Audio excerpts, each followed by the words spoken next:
I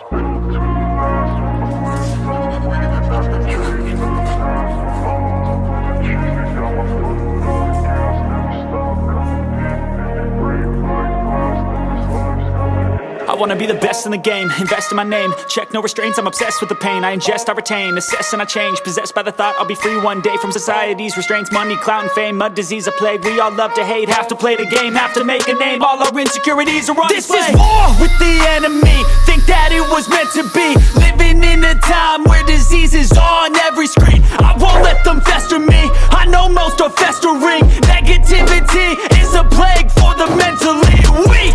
No mercy, all I got is working. Never stop searching, never quench the thirsty. I'm toxic and psychotic with this logic, you can't stop it. It's been chronic since I was a boy, so neurotic and chaotic. Go! Put your foot on the gas, no, never stop competing, yeah. I've been doing this, I'm on it, I just wanna be iconic.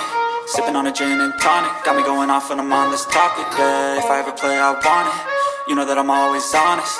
Stay away from those who are toxic, keep them out your face, no way, you don't want it, yeah. Don't try to drain my energy, the enemy is everything. It's mentally, unhealthily, spreading like a rare disease. But I won't let it get to me, I don't need your therapy.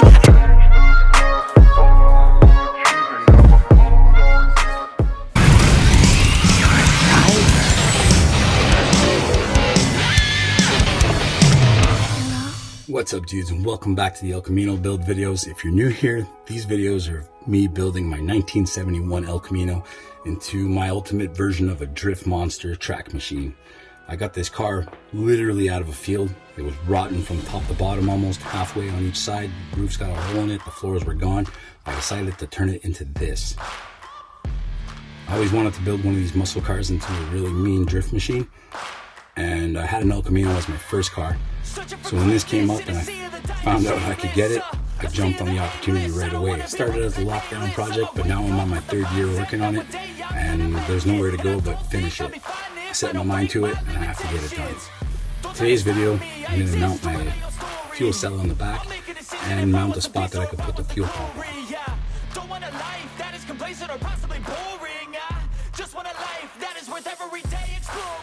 Instead of using big cage piping, I'm using these little bars to go across. I'm going to link it into the front part of the cage, which holds the differential and holds the frame together in the back.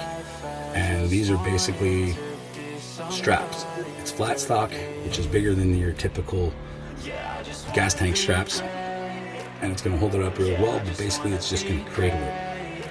Like your typical fuel cell, it's got straps that go over the top of it they bolt right in. So I'll just make a mounting point for that. Here I bend the edge to hug the bottom of the fuel cell. It's a plastic cell, so it's got those little round edges on it. And I figured here it's going to sit in nicely, and then with the straps across the top of it, it won't move it up.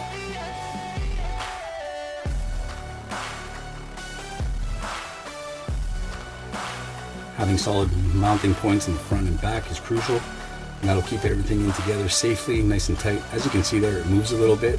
But again, it's a plastic tank that's going to move a little bit as well. This will give it some flex and movement as it needs. And the test fit, boom, perfect, right where I wanted it to go. Now we have to figure out the cell. This is a massive A1000 fuel cell. It's good for probably 1,000 horsepower. It might be overkill for the project, but it's what I had in stock. It's what I had for another build. I'm using basically all the parts I had in the shop to do this thing because I got to use them one day. If they just sit around, they're going to just rot or end up giving them away for nothing. So I paid good money for those. I might as well enjoy it. I'm making that plate to mount the fuel cell to. It's a really big plate, but it's a really big fuel cell, and it's really heavy. With the fuel cell gone, I can finish up the welds. Here I'm welding in the bolt places for the straps. They're going to fit on top, and the nut and bolts can fit right through there. I put them first because I'm mounting the fuel pump right next to it. I wanted to make sure they can link up together good and strong. Anywhere I can get a mounting point from other points of the vehicle, the better. Now this flap here is just sitting straight down, so I cut another piece of tubing to link it back into the other tubing, triangulate it, and make it good and strong. It should be strong enough because of the flat steel that I used for that bracket is really thick, and the piping is round. That's a nice strong piece like that, and the triangle is the strongest shape you can get, so it should all work out really good. So there it is with the straps on it. It's designed that the bottom sump sits directly below. The problem I might have here is that it's really close to the fuel pump, and this is a foam fuel cell. There's that foam inside of it, and that might go through it and get stuck up in the fuel pump. So I would really like to get a nice little filter in between. I might have to figure something out, maybe relocate that part eventually. I have an Aeromotive fuel filter somewhere, but I'd like to get a clear one so I can see if it's filling up with all that foam. On the back, now I just make a little spot, mount the back part of the tabs, mark them off, punch a hole and drill it, and then the fuel system pretty much is going to sit where it sits. When it comes down to it, getting something running is really only about air, fuel, and spark. So this is a big piece of the puzzle, getting that fuel up to the front. The solution in the front, the only thing I'm missing really, what I have to do is some sort of fuel regulator. Now I have some really nice rails and really nice injectors, which again might be overkill because they came off of a turbo car. So that's something I'm going to have to calculate when I get there. It's going to be a learning process because I really don't know much about that part of the tuning. So the holes are all drilled, everything is set up. Put the fuel cell in it now, I can bolt it down. So now it's time to make some more tabs, more brackets, and more supports.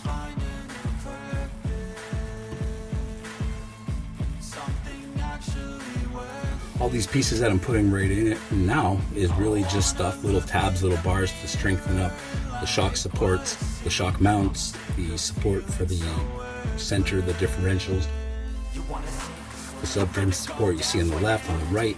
And at the same time, I'm finishing up the welds on the straps and all the piping that I put in for the fuel cell, making sure that I get them welded all the way around, nice, good, and strong. Now, eventually I'm going to flip this whole machine up on its side so I can get underneath it and weld it really good, but this is what we're looking at right now. Please excuse the really bad welds, but like I mentioned in previous videos, when I'm wearing that helmet, the red one, it doesn't really work really well, and I end up flashing myself all the time because it doesn't change to weld mode quick enough, and I end up messing up a lot of my welds like that, and it looks like absolute crap. And you'll see in the newer videos where I grab a new helmet, the problem solves itself. So it's not that I'm a crappy welder, it's just that I can't see what I'm doing. That's one of my favorite angles of the machine right there. It looks like a total beast. Now the thing is, the tires are flipped around. Give it that big dish. When I buy the tires, that's the setup I'd like to have. So thanks for watching, guys. Like, comment, subscribe, help this channel grow. We'll see you next time.